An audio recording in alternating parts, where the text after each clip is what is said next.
There are 14 ways or things you can do to prepare for your home inspection.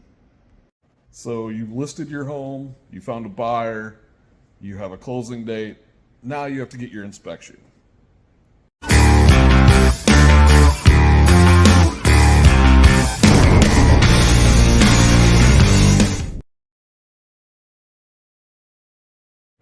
These are 14 ways I think would be great if everyone did before their home inspection.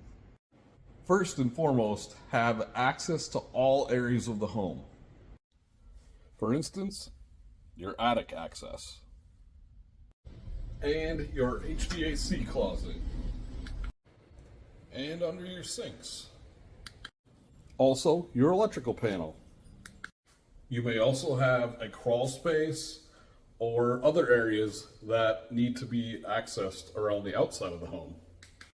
Some of you have fences. If they're locked, please unlock them so we can access the backyard. Also, let us know if there's any pets present so we can be aware of them around the house and your yard. Number 2 on the things to do to prepare for your home inspector includes things on the outside of the home. Make sure the windows and doors are free of clutter in front of them so we can check out the seals and caulking. Make sure that there's no cracking or anything of that sort in any glass. Make sure all the siding is connected properly, and make sure all the gutters and downspouts are properly attached. And number 3 on the list is to prepare your roof.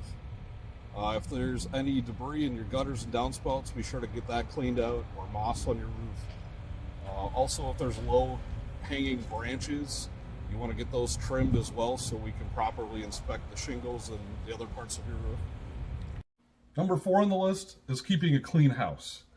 Now, if you had your home listed with a realtor, they probably wanted you to keep a clean house and keep everything tidy, so if there was a last minute showing, you would be able to leave promptly without cleaning your home.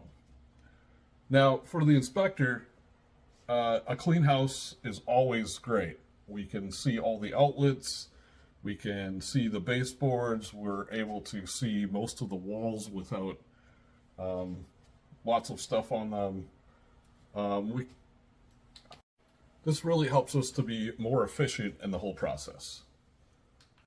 And number 5 on the list, make sure all your light bulbs are working.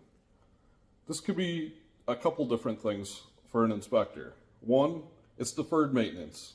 These things should be done right away, and this gives us a telltale sign of something like this isn't replaced, that there might be deferred maintenance elsewhere in the home.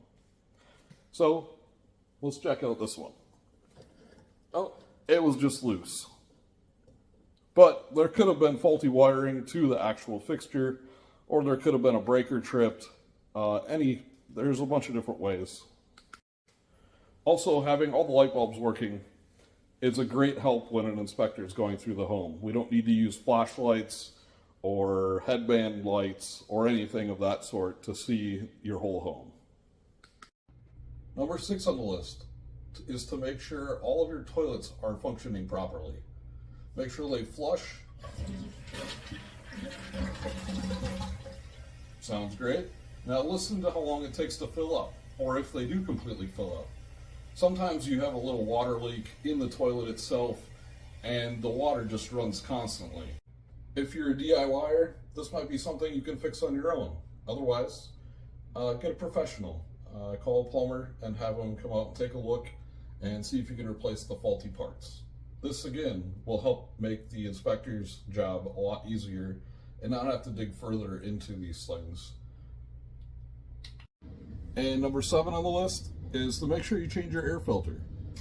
For one, again, it can tell us how much you've deferred maintenance on your air conditioning unit as to how dirty it is. If it's been more than a month since you've checked it, make sure you check it. If it needs to be changed, go ahead and change it. I have a video on this as well. Check out the YouTube channel.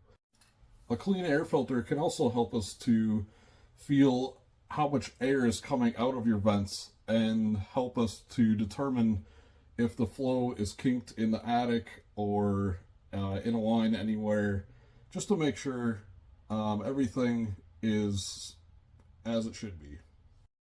Number 8 on the list is to make sure all the pilot lights are lit. Now, some neighborhoods are all electric, and that's fine. You can skip this one. But if you do have pilot lights, you have gas coming to your home, and you have, say, a gas-fired water heater, you want to make sure that that is functioning. If you have a gas furnace, make sure that that pilot is on.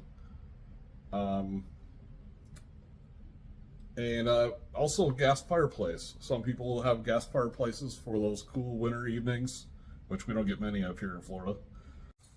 Number 9 on the list is making sure your electrical panel is labeled correctly and that each breaker has its own specified location in your home.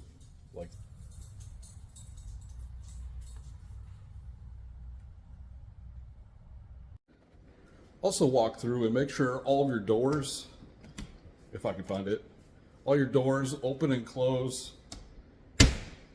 and they latch. Make sure that they don't jam and they close all the way. Number 11 on the list is to check out your cabinets. Do they open and close properly? Do they jam when you close them? Do the soft close functions work properly? If there's a hinge loose, take a screwdriver and tighten it. If you need a professional, call a handyman. But these are the things that will slow us inspectors down from finding the major things in your home. And number 12 on the list, make sure that you don't have any water leaks anywhere. Check under your sinks, check around the windows, especially on the sills, check under your doors, along the floors, and also check the ceilings.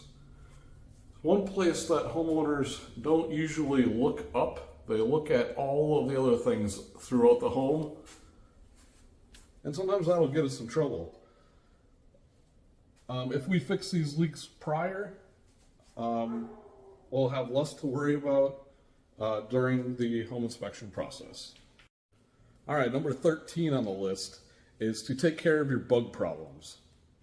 Now, I'm not talking about termites or destructive bugs. I'm talking about nuisance ones that turn off home buyers, like ants in the kitchen or centipedes on the floor. Those centipedes you could spray outside in your wood chips, because that's probably where they're coming from. Make sure the underneath of your doors are sealed, whether it's a sweep or maybe it's not caulked all the way and there's areas in the corners. But just, if you can't fix it yourself, call a pest professional and have them come out and make sure you have it looking great for your inspection. All right, and number 14, last but not least, is to just be prepared for your home inspection. Make sure that all of these things are done prior. Make sure that you have pets secured. We are a pet-friendly inspection company, but we do ask that they stay out of our way and they're not barking at us the whole time. If you'd like to leave with your pet, bring them on a walk, bring them to the store, that's great too, if you're comfortable with that. Otherwise, being crated, let outside, that works as well. These 14 things will go a long way to making your inspection efficient. The more time we spend on little things, the less time we have to concentrate on the bigger, more pressing issues, and the less time we have to look into them.